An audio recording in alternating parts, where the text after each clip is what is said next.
Bueno, ¿qué tal? Mi nombre es Cecilia Macielo, soy médica cardióloga. Estoy formando parte del grupo de coordinadores de este módulo y hoy me toca hablarles de dislipemias. Es la primera clase que van a tener de dislipemias. En esta oportunidad vamos a hablar principalmente de la fisiología de los lípidos para luego en una segunda oportunidad hablar de dislipemias principalmente primarias.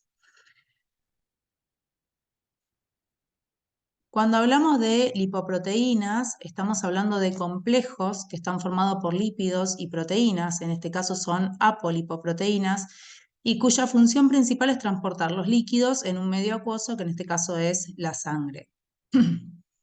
Dentro de las lipoproteínas tenemos diferentes lipoproteínas con diferentes tamaños y diferentes densidades y cada una con una composición distinta, ya sea de los lípidos que contienen o de las proteínas que las transportan. Ahora los vamos a ver con mayor detalle. Entre ellas tenemos los kilomicrones, las VLDL, las IDL, LDL y HDL. Acá está separado las HDL como las buenas, pero vamos a ver a lo largo del curso que, bueno, esto quizás no es tan así o está todavía en estudio. Cuando vemos estas proteínas que transportan los lípidos, que son las apoproteínas, vemos que hay diferentes tipos de apoproteínas y que cada una tiene una función distinta. La ApoA1 es la que principalmente tienen las HDL y vamos a ver que su función es activar a la lecitincolesterol acetiltransferasa, que va a ser una de las enzimas encargadas de esterificar el colesterol. La ApoB48, que es una forma truncada de las ApoB100, que van a estar principalmente en los kilomicrones. Las ApoB100, que van a estar formando parte de las VLDL, las IDL, las LDL, y que su función principal va a ser el ligando del receptor de LDL para poder introducir estas partículas o estas lipoproteínas dentro de la célula, principalmente del hígado. La ApoC2, que va a estar presente en las HDL, kilomicrones y VLDL, y su función principal va a ser activar la lipoproteína lipasa, que va a ser la enzima encargada de degradar o de la hidrólisis del colesterol que transportan estas lipoproteínas. Y las ApoC3, que van a inhibir la lipoproteína lipasa, y las ApoE, que va a ser otra proteína muy importante porque va a estar en las partículas de HDL, kilomicrones y VLDL, y va a ser la responsable de ligarse a los receptores específicos dentro del hígado y promover la remoción de los remanentes, ¿sí? También introducir nuevamente las partículas dentro de la célula. Cuando vemos las lipoproteínas, vemos que tenemos de diferente tamaño y de diferente densidad. Aquellas que son de mayor tamaño, vemos que tienen una menor densidad con respecto a las que son de menor tamaño y mayor densidad. Toda lipoproteína va a estar compuesta por un núcleo que en general tienen el colesterol neutro, ¿sí? Entre ellos los triglicéridos y los ésteres de colesterol, y la superficie de la lipoproteína que va a estar con aquellos, se dice colesterol polarizado o los fosfolípidos o la fracción libre del colesterol. Fijémonos acá los kilomicrones. Los kilomicrones son partículas grandes, poco densas y que su núcleo principalmente está compuesto de triglicéridos. Cuando vemos las lipoproteínas, las apoproteínas que los componen, vemos que la ApoB48 está presente, igual que la ApoE, la ApoA1, la ApoA2 también. Dentro de las VLDL, también son partículas de gran tamaño, de baja densidad y vemos que el núcleo también está compuesto por una gran cantidad de triglicéridos y baja cantidad de colesterol esterificado. Y cuando vemos las partículas de proteínas, digamos, vemos que está compuesta por la ApoB100 y también por la ApoC1, la ApoC2 y la ApoE. Las LDL son también partículas digamos, con densidad, si podríamos decir, un poquito mayor que las anteriores, pero no tan alta como las HDL, y están compuestas principalmente eh, por colesterol esterificado y no tanto por triglicérido. Y cuando vemos las apoproteínas que las componen, principalmente la ApoB100. Y las HDL son partículas ya más densas, ¿sí? De mayor densidad y que están compuestas principalmente por ésteres de colesterol y por las ApoA1 y ApoA2. La LPA es otra lipoproteína que vamos a ver más adelante que está compuesta por la ApoA y la B100. Cuando vemos estas lipoproteínas en plasma, vemos que los kilomicrones son aquellas lipoproteínas que vamos a ver que provienen del intestino o de la ingesta externa de colesterol. En cambio, las VLDL son aquellas que provienen del hígado o se sintetizan del hígado y que van a formar parte de digamos, el aporte interno o desde el colesterol de ácidos grasos. Entonces, ¿qué son los kilomicrones? Bueno, los kilomicrones son estas lipoproteínas que tienen un núcleo, ¿sí? Importante, con alto contenido de triglicéridos, y en la superficie van a estar estas apoproteínas, principalmente la ApoB48. ¿Cuál es la función principal de los kilomicrones? Es aportar a los tejidos lípidos que provienen de la ingesta, ¿sí? Que son principalmente los triglicéridos, para el aporte de energía. Entonces, las grasas que provienen de la ingesta se absorben al nivel del intestino, se forman estos kilomicrones que van a activar la lipoproteína lipasa, ¿sí? Y van a generar digamos, ácidos grasos libres o colesterol libre que va a aportarse a los tejidos, y el resto que no se utiliza va a formar esto que es un kilomicrón remanente. Este kilomicrón remanente va a ser captado nuevamente por el hígado y va a formar parte del almacenamiento del colesterol por el hígado. ¿Sí? Ya vamos a ver después para lo que se utiliza.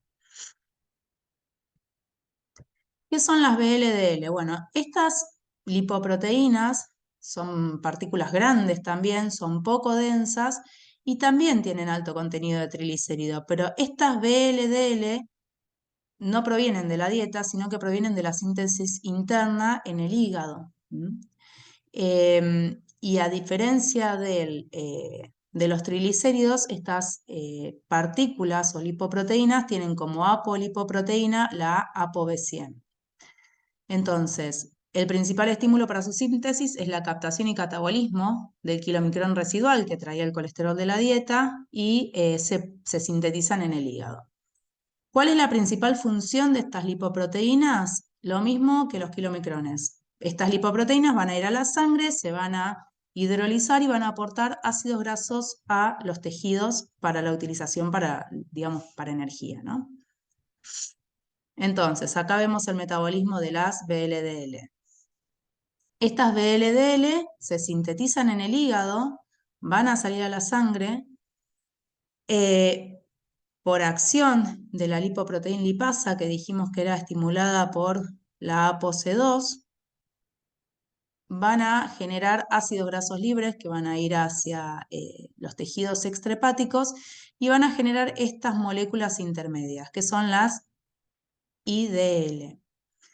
Estas IDL pueden ser nuevamente captadas por el hígado o nuevamente ser sometidas a la lipoproteína lipasa, que va a seguir degradando este colesterol, ¿sí? O triglicéridos, y va a seguir aportando ácidos grasos libres a los tejidos extrahepáticos, y como producto final tenemos las LDL, que son partículas más pequeñas. Estas LDL vamos a ver que van a volver a ser captadas por el hígado o se pueden depositar en los tejidos periféricos. Entonces, las IDL son lipoproteínas de densidad intermedia en menor proporción, relativa de triglicéridos con respecto al colesterol, tienen menor proporción de triglicéridos, pero todavía tienen mayor cantidad que las LDL. La apolipoproteína que contienen es la ApoB100, es una estructura similar a las VLDL y son captadas por el hígado, por el receptor de las ApoE, algunas, y el resto se van a convertir en LDL por medio de la lipasa hepática.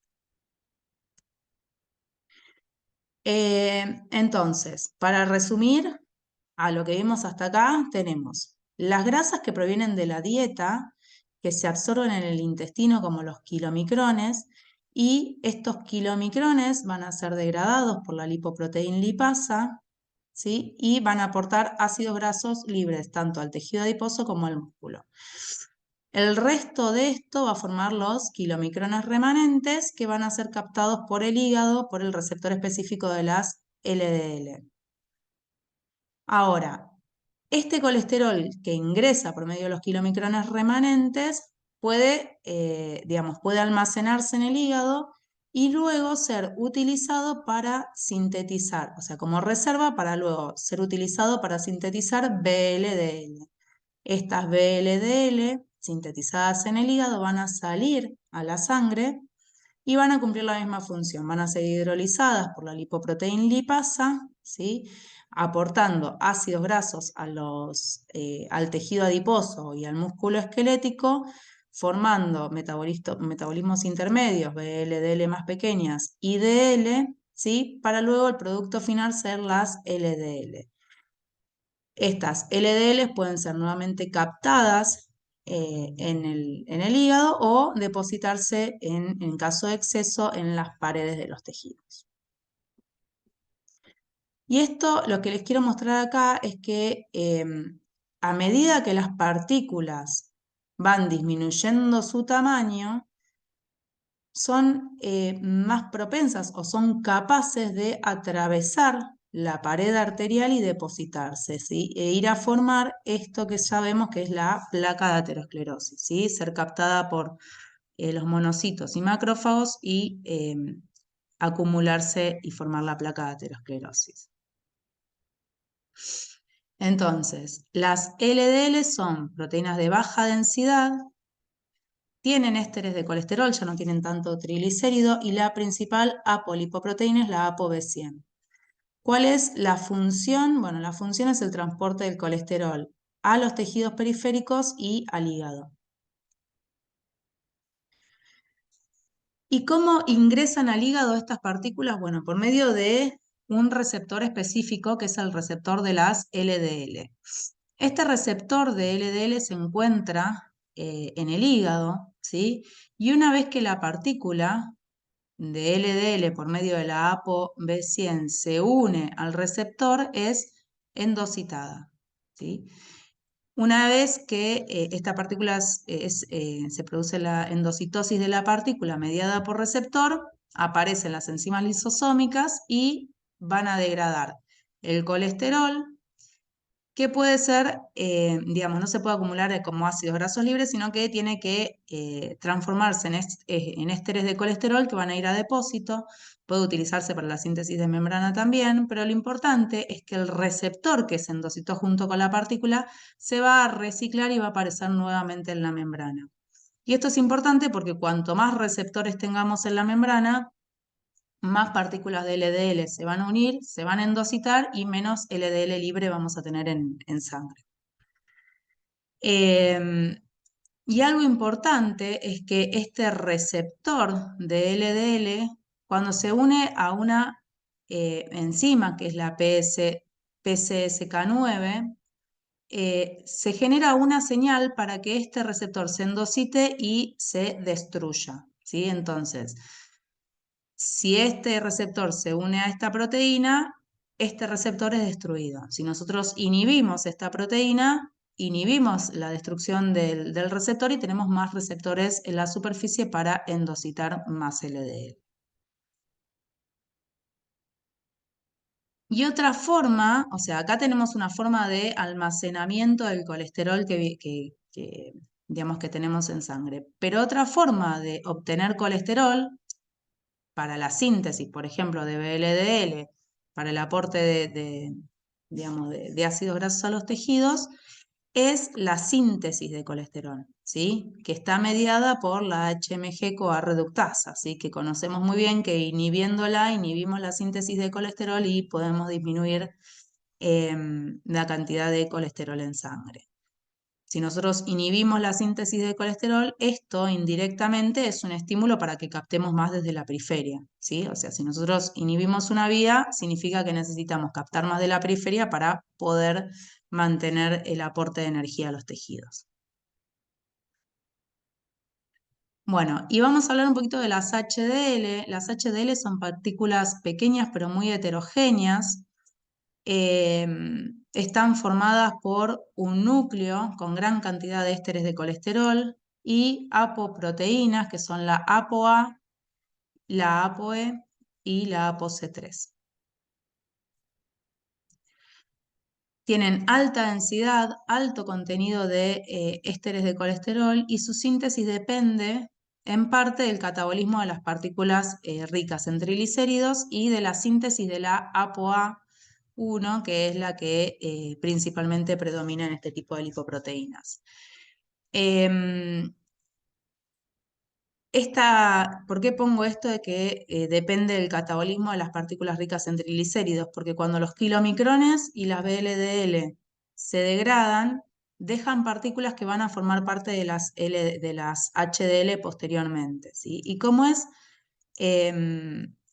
¿Cuáles son sus funciones? Bueno, están encargadas del transporte reverso del colesterol, que ahora lo vamos a ver, pero tienen otras funciones como la actividad antiinflamatoria, antioxidante, antitrombótica, antiinfecciosa, antiapoptótica, ¿sí?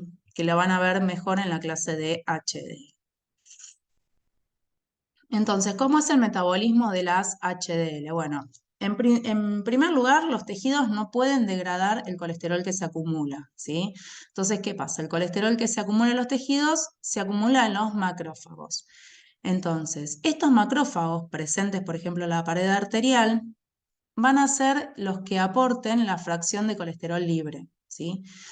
Este colesterol libre se va a unir a la ApoA, por eso es importante la síntesis de esta apoproteína, y van a formar, y esta apoproteína ApoA va a estimular a la lecitin-colesterol acetiltransferasa, que es la enzima encargada de esterificar el colesterol.